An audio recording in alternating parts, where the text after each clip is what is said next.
TV. Welcome back to my channel. If you guys are new here, click that subscribe button, turn your post notification bell on, and make sure you give this video a big fat thumbs up. Make sure y'all also go subscribe to the couples channel, which is K&G Entertainment. I know we haven't been posting on there for maybe about a month now. We have been trying to fight with this GoPro on trying to get this Miami vlog up that we went on a whole month ago. So yeah, so please bear with us with that, y'all. We've been fighting with that every weekend trying to get that up. But yeah, so as y'all can tell by the title of the video and probably by that thumbnail, because I'm not sure I want to title this video yet, but I'm going to be doing some boss tips to some young bosses out there, some people that aren't knowledgeable as into the entrepreneur lifestyle. A lot of people want to be bosses, but they don't know like the first thing to start with or where should they start. First things first, if you didn't watch my Q&A, make sure y'all go watch my Q&A because you're going to kind of get to know a little bit about me. I do Boss Influence. That is one of my businesses that I actually own. That is something that I do. I also work for a financing company, so I kind of start knowing a little bit, you know, I work for a financing and accounting company, so I starting to learn more and more about like finances and accounting for businesses. Mind you, my job works with small businesses, so I'm able to give tips and things about certain stuff that I learned being in that type of atmosphere. So without further ado, I'm not going to keep talking and rambling. I'm going to start giving out some boss tips. I didn't write them down. I'm just about to have them coming off the top of my brain. So my first tip to a boss is professionalism. I'm pretty sure a lot of people say they are professional. I know a lot of people have probably dealt with some unprofessional people. Comment down below if you didn't dealt with people that has taken your money and didn't do the service or canceled your appointments and didn't fulfill, like trying to make up for it, like just that. So I know being an entrepreneur and working a full-time job can be very overwhelming, but you have to know how to juggle both of those two. So the best way to juggle being an entrepreneur, being an entrepreneur and working a full-time job. So I actually have two businesses plus a full-time job, and I'm in school. So how I juggle it is I have a schedule that I create for myself. I just created my schedule like maybe the end of last week, because this weekend that passed was my off weekend that I gave myself to give myself a break, a breather, time to relax, rejuvenate and everything. So what I did was creating myself a schedule. So with that schedule, on like Fridays and Saturdays and Sundays are my only working days that I go and do parties. My Friday parties, I only start after 5 o'clock because I get off at 4. I need to have myself some time to kind of like gather things. Most of the time my car is already packed the night before for an event that I have to do, because events are planned 2 and 3 weeks prior to the event date. So I usually pack my car up the day before the event anyway, so that way I don't have to come all the way home, come gather all my stuff, rushing and everything. I could just head straight to the venue at that time. Now your venue cannot start at 5 o'clock on Friday. Your venue has to start at least at like 9 or no earlier than 8, because it takes me a little bit of 3 hours. I do have help, but I only have one help, you know, one extra pair of hands. So we get everything done pretty much in like a 3-hour time span. That's what our time was at, like to completely have everything finished. And you know, by me doing event planning for a while now, I'm starting to get a little bit more faster. It's the same thing with anything, you know, once you get good at something, you be moving. So and as long as I don't have any distractions, people calling my phone, asking a bunch of questions, so this is why I cut my business hours on the weekends. I do not answer any business questions. If you have questions about your event, you have to wait until Monday. to ask me any questions that you have to ask.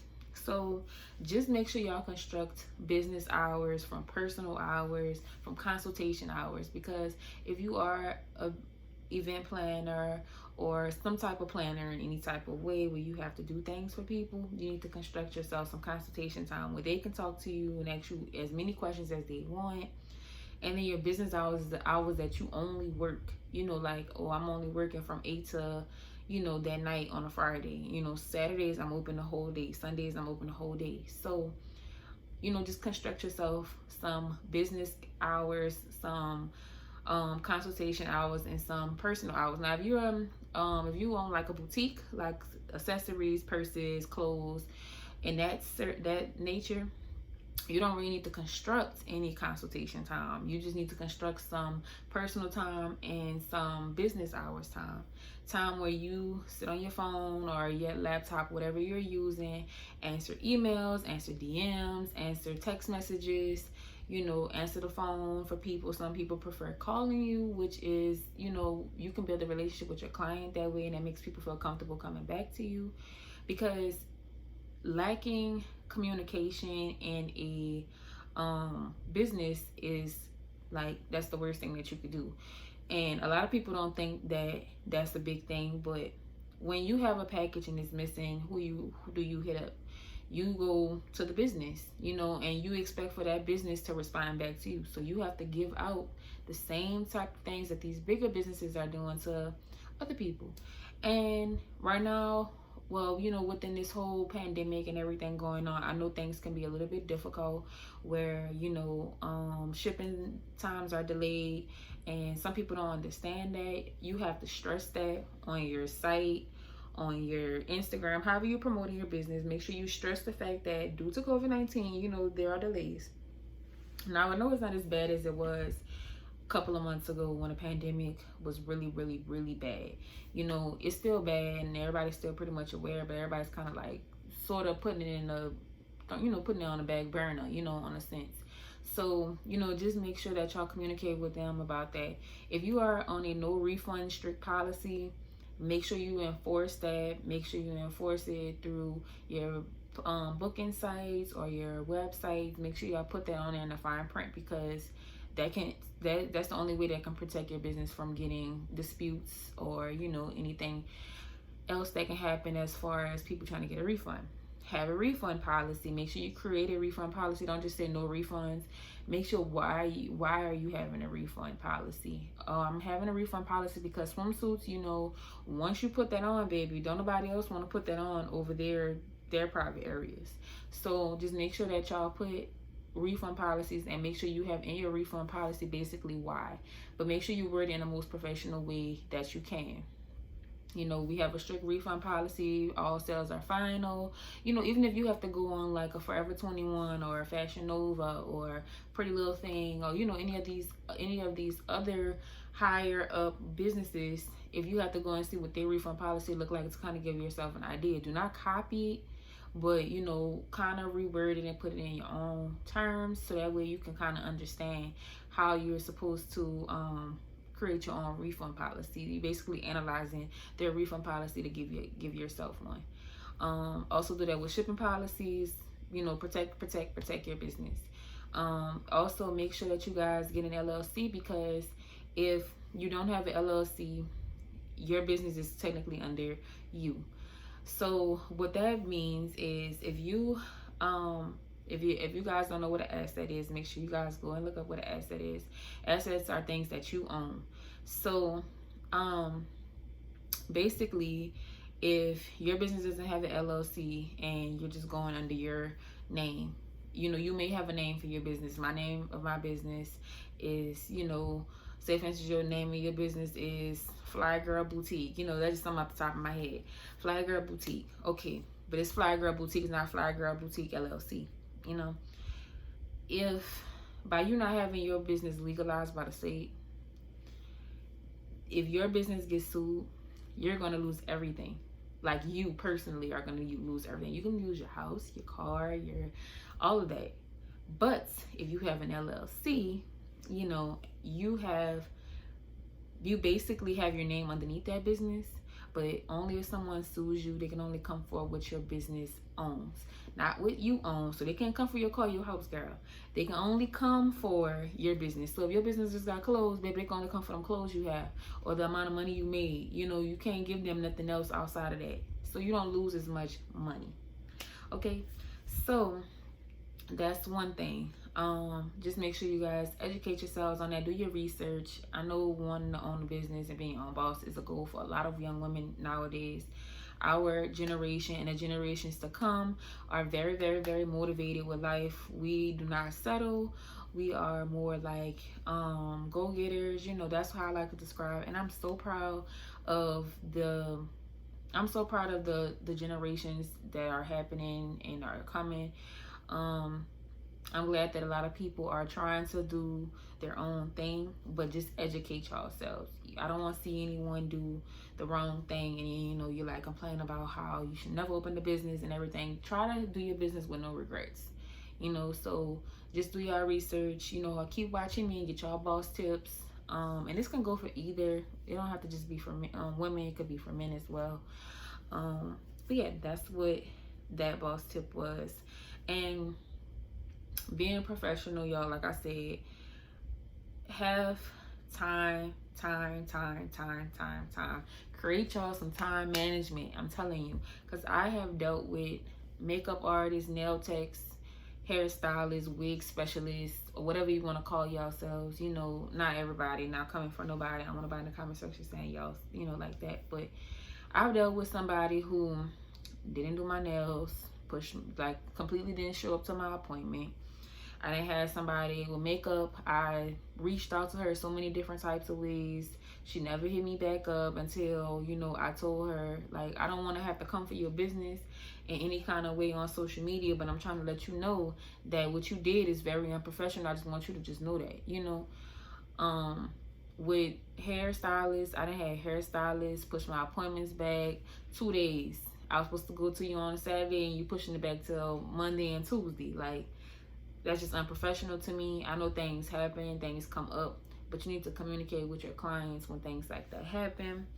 And she admitted that it was unprofessional, so I'm happy and understanding that she did understand what was going on was very, very unprofessional. But the makeup artist and the nail tech did not find it unprofessional. They found it like, oh, you know, it is what it is. It's like some people do things just for the money. They don't do things because they love it, which is annoying.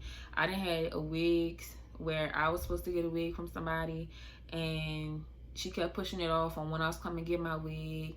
Never gave my money back. I had to file a dispute through my bank and everything, and waited over 2 months for the wig. Still to this day, I do not have it. You know, it's just a whole lot. So just make sure that y'all have y'all professional skills up to par when y'all starting a business. Don't just start a business because you just want to start one, or I want to sell stuff, I just want to make some quick money.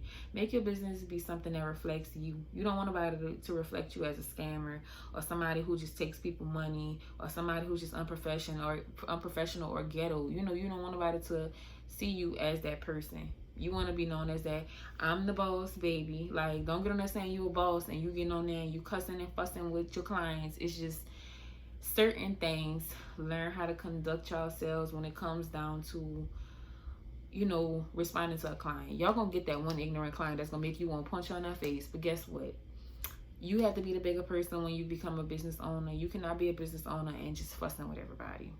It's just, you're coming out of character and you're making people that want to buy from you in the future or want to support you in the future just kind of turn their neck at you, especially people who are very like quiet and shy and, you know, kind of like to themselves and out with the drama. You know, some people you'll turn away like that and you lose your clientele. So if y'all follow some of my tips that I said in this video, and I am going to do another one probably later on this week, just make sure that y'all follow some of these tips and watch how much your business transitions, and watch how much you have like loyal clients. And you want to have loyal clients. You want to have people who you build loyalty with. Even if you're like, I'm not that social person, or I'm not that person that want to talk to people all day, and I don't like, in the business world as an entrepreneur, you have to do this. You have to talk. You have to build relationships. You're giving services to the public. You want the public to keep using word of mouth is one of the biggest ways to get your business up and popping and running.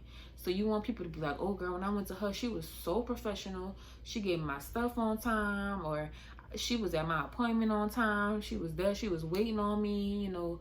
And just have people feeling comfortable enough to talk about how your professionalism was. Like when we talked to her, she was so cool, and I can't wait for her to do my nails again. I can't wait for her to do my hair or my makeup or whatever. You want to build that relationship with people, because it's really hard nowadays to really get a stable hairstylist, stable nail tech, stable makeup artist. Like I have a stable nail tech now, but I still don't have a stable makeup artist, and I still don't have a stable hairstylist, because a lot of people who I went to just wasn't professional, or some people I went to was professional, or they don't perform the services that I want. So like the girl who did this to my hair, she's very professional, very nice. She was sweet, so it's just like I will go to her again, and I refer everybody to her. Go get your hair done by Boss Mommy. I tell everybody go get their hair done by her. My nail tech, Dreyway Nails. If you're in New Orleans area, I refer everybody to her. Go get your nails done by her. She always booked up really fast, y'all. So like she's booked up for September. The first day she drops her booking for that month. Like she drops her stuff maybe like 2 days before the month starts. So like we have 30 days in September. She'll drop on like the 28th of September for October. And then when she drops on the 28th, she's booked for October. So like you have to catch her. Boss Mommy, she's somewhat like the same way. She's always booked up, but she does do squeezing sometimes, just depending on that. But depending on, I guess, like her availability or whatever. But she's really sweet and she's really cool. So excuse me, y'all just want to make sure that y'all give that customer service, because see, now I done build a relationship with 2 people that I don't mind going to get my hair done by, who I don't mind going to sit in her chair. Like just make sure that y'all do that. I can't stress that enough, y'all. Build relationships, build professionalism, do y'all research, make sure y'all look into things. Like just educate yourselves, okay? And if y'all have any questions, comment down below, and I won't have a problem answering them in my next video. But without further ado, I hope this video wasn't too lengthy, and I hope y'all didn't get bored. I hope y'all had y'all notebooks out and y'all was prepared. And if you are interested in becoming a boss, just hit me up. I have no problem educating a couple of people. I love it. I have a boss club, like I said. Make sure y'all go check my Q&A out. Make sure y'all go check the couples channel out. And yeah, but I'll see you guys in my next video. See you guys in my next video.